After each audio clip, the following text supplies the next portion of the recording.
नमस्कार, आप देख रहे हैं कमल राष्ट्रीय और मैं हूं आपके साथ में शोभित पाठक। तो रुक करते हैं महत्वपूर्ण सुर्खियों पर।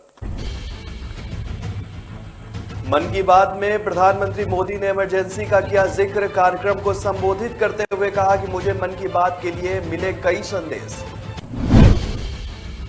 राजनीतिक संकट के बीच अस्पताल से डिस्चार्ज हुए राज्यपाल भगत सिंह कोश्यारी। राज्यपाल कोश्यारी को बीते दिनों संक्रमण के बाद अस्पताल में भर्ती कराया गया था। सीएम योगी आदित्यनाथ के हेलीकॉप्टर से टकराया पक्षी। इस बर्ड हिट के बाद वाराणसी में उनके हेलीकॉप्टर की कराई गई इमरजेंसी लैंडिंग। पीडीपी अध्यक्ष महबूबा मुफ्ती ने केंद्र की बीजेपी सरकार पर साधा निशाना। कहा, ऐसी भ्रष्ट सरकार अपने जीवन में नहीं देखी। और आजम खां के गढ़ में बीजेपी ने लगाई सेंध। घनश्याम लोधी ने सपा प्रत्याशी पर दर्ज की बड़ी जीत।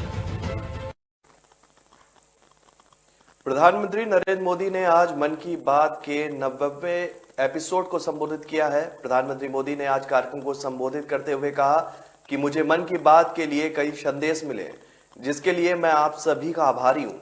प्रधानमंत्री मोदी ने कहा कि आज मैं उस जन आंदोलन की चर्चा करना चाहता हूं जिसका देश के हर नागरिक के जीवन में बहुत महत्व है।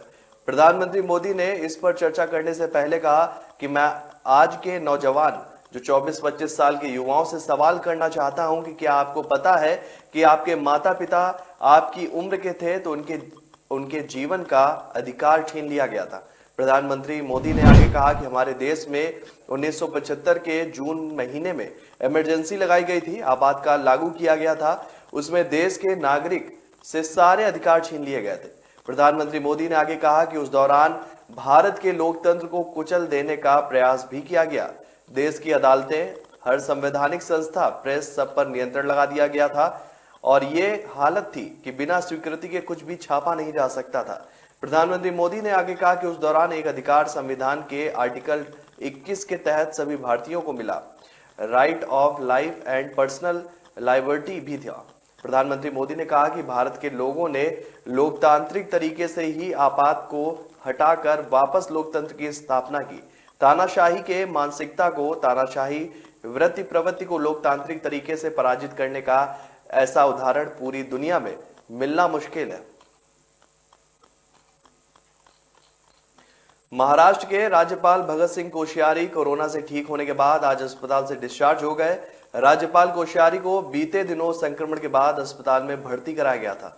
आपको बता दें कि इस समय महाराष्ट्र का राजनीतिक संकट जो है वो गहराया हुआ है और ऐसे में राज्यपाल की महत्वपूर्ण भूमिका होती है। जिस तरह से शिवसेना में दो फाड़ हुए हैं, उस वजह से राजनीतिक उठापटक देखने को मिल रही है। वहीं अगर शिवसेना के बागी नेताओं की बात की जाए तो सभी जो है गुवाहाटी में अभी भी ठहरे हुए हैं। शिवसेना के बागियों के बीजेपी सरकार बनाने का प्रयास करती हुई दिख रही है, तो राज्यपाल की भूमिका अहम होगी, क्योंकि सरकार बनाने या भंग करने का दावा राज्यपाल के पास किया जाता है। आपको बता दें कि राज्य में हर दिन बदलते राजनीतिक हालात के बीच पार्टियों की बैठकों का दौर जारी है और इस बीच असम के गुवाहाटी में डेरा डाले शिवसेना के बागी विधायकों के साथ दोपहर 12 बजे एकनाथ शिंदे ने फिर से बैठक की। सूत्रों के मुताबिक इस बैठक में बागियों द्वारा आगे की रणनीति पर चर्चा की गई है। यूपी के मुख्यमंत्री योगी आदित्यनाथ को लेकर बड़ी खबर सामने आ रही है, जिसमें बताया गया है कि सीएम योगी के हेलीकॉप्टर से अचानक एक पक्षी टकरा गया, जिसके चलते एक बड़ा हादसा हो सकता था। लेकिन इस बर्ड हिट के बाद वाराणसी में उनके हेलीकॉप्टर की इमरजेंसी लैंडिंग कराई गई। इस दौरान किसी को भी कोई चोट नहीं आई है। सीएम योगी आदित्यनाथ पूरी तरह से सुरक्षित है। बताया गया है कि बर्ड हिट के बाद हेलीकॉप्टर की जांच हो रही है। एहतियातन लैंडिंग के बाद ये जांच शुरू की गई है। इस घटना के बाद सीएम योगी के लिए विकल्प के तौर पर दूसरा हेलीकॉप्टर भेजा गया। योगी आदित्यनाथ वाराणसी से लखनऊ जा रहे थे, लेकिन उड़ान भरने के कुछ ही देर बाद हेलीकॉप्टर से पक्षी टकरा गया, जिसके बाद उन्हें लैंड करना पड़ा। आपको बता दें कि जब भी इस तरह की कोई घटना होती है तो प्रोटोकॉल के तहत हेलीकॉप्टर को लैंड कराया जाता है, जिसके बाद अच्छी तरह से टेक्निकल टीम उसकी जांच करती है और जब तक ये सुनिश्चित नहीं किया जाता है कि सब कुछ ठीक है, तब तक वीआईपी हेलीकॉप्टर को उड़ान देने की जो है परमिशन नहीं मिलती है।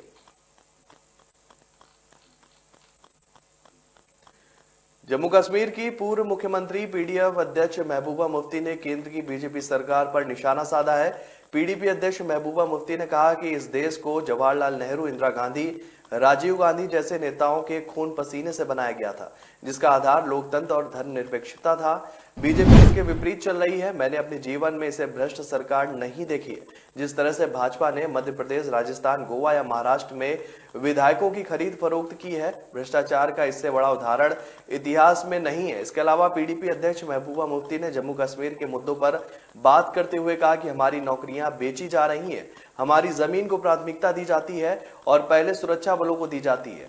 जम्मू एम्स, कश्मीर एम्स समेत सभी छोटे बड़े ठेके बाहरी लोगों को दिए जा रहे हैं। जम्मू कश्मीर के लोगों को शक्तिहीन करने के सभी हथकंडे अपनाए जा रहे हैं। मदरसे में कम पैसों पर आधुनिक शिक्षा प्रदान की जाती है, ना कि वे हथियार प्रशिक्षण देते हैं। सरकारी जमीन पर स्कूल भी क्यों बंद किए जा रहे हैं? शिक्षक लाचार हो जाएगा और ये हमारे बच्चों की पढ़ाई छीनना चाहते हैं। उन्होंने कहा कि आतंकवाद पर बोलते हुए पूर्व सीएम ने कहा कि शोपिया में एक सूमो में धमाका हुआ और उन्होंने ड्राइवर शौकत अहमद शेख को गिरफ्तार कर लिया और उसे हिरासत में ले लिया। फिर 10 दिनों बाद वे कहते हैं कि वह कुपवाड़ा में एक मुठभेड़ में मारा गया था, लेकिन वह हिरासत से वहां कैसे पहुंच गया? महबूबा मुफ्ती ने कहा कि मैं युवाओं, उनके अभिभावकों से अनुरोध करती हूँ कि युवाओं को बंदूक उठाने से रोकें। वे आपको मार कर पैसे कमाते हैं, इसलिए मैं बंदूक उठाना बंद करने का अनुरोध करती हूँ। इसके अलावा पूर्व सीएम ने कहा कि मैं मौलवियों से अनुरोध करती हूँ कि पंडितों को हमारे संसाधन घोषित करें, इसलिए उन पर कई हमले नहीं होने चाहिए। उड़ रहा है, बरसों का अंधेरा रोशन हो रहा है, गरीब की रसोई से धुआं हट रहा है। मेरा देश, मेरा देश, मेरा देश।